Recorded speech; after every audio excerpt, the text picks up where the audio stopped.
هغه دا چې موږ په ګناهونو کې ډېر ورننوتي یو او ګناه د ژوند نه برکت داسې ختموي، نافرمانیانې د ژوند نه برکت داسې ختموي لکه اور چې وچ لرګی سیزي.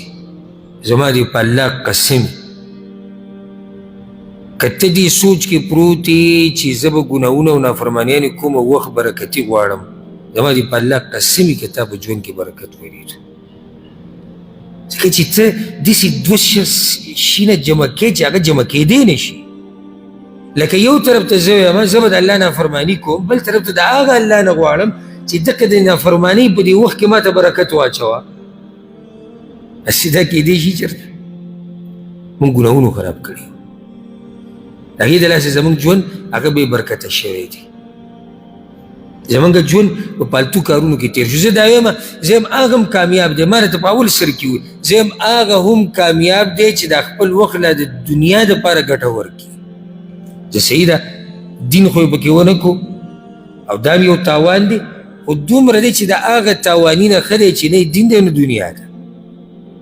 یو سړی د خپله مزدورۍ کې وخت ولګو، ښه کار دی، مزدوري به کوي، رزق به ګټي. یو سړی تجارت کې وخت ولګو، سره د دې چې د الله دین هم کوي، زه هغه خلک یادوم. موږ وایو دا ښه خبره ده، خو چې یو سړی نه دین شتي نه دنیا شتي، سهار ماښام ټیک ټاکې دي، موبایلې دي، فحش فلمونه دي، سندرې دي، ګانې دي، هسې دې وخت ته څه وایې؟ دا برکتي وخت دی. یعنې که د دې په ځای زه یم چې ده چېرته ځان له یو 2 روپۍ ګټلی وی، دا روپۍ ته هم لرکوي زما په نصیب کې نشته او دین هم دی نه کوي، بې دینه دین نه لرې که نه. دې په ځای چې په دین کې دا وخت استعمال کړی وی، په دنیا کې استعمال کړی وی، هر څه ګټه به یې کړې وي دین او دنیا، وده شوی به وي، خوب به یې کړی. خو چې یو سړی او زمونږ پښتانه او زه انشاءالله زما اراده ده نږدې ورځو کې به زه په دې باندې خصوصي او نشیز کوم، سوشل میډیا او پښتانه. زمونږ پښتانه د تباهي په لار روان دي اکثر چې کوم دي، دغه موبایل او انټرنیټ ته وخت بې برکته، ژوند بې برکته، د الله نه لرې شو، دنیا هم پکې وبېلله.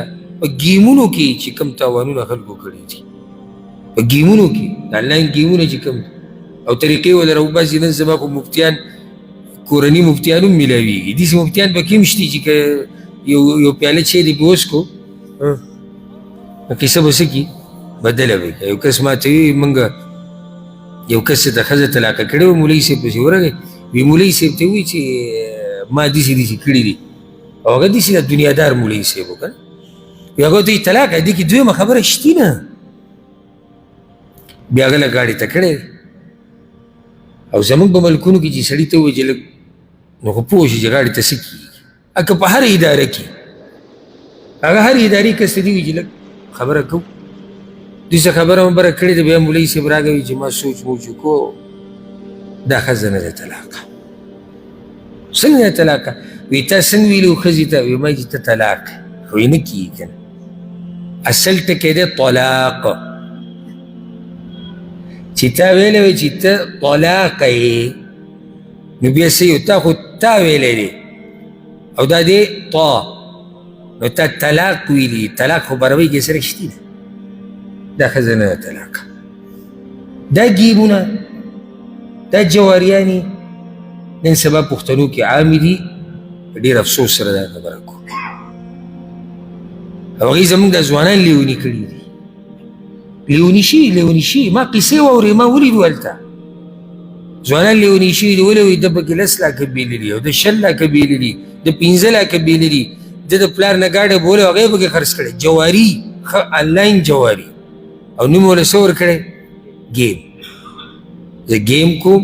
نه موږ خو ګیم کوو، هغې کې پوینټونه یي، هغې کې کوینونه یي. زموږ وخت ټول لاړ په دې کې ضایع شو. الله رب العزت دې زموږ د وخت برکتي کړي.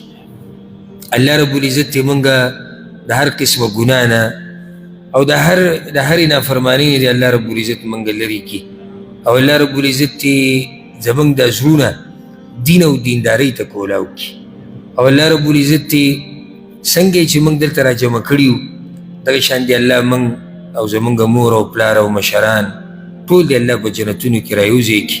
هذا والله اعلم وصلى الله وسلم على نبينا محمد.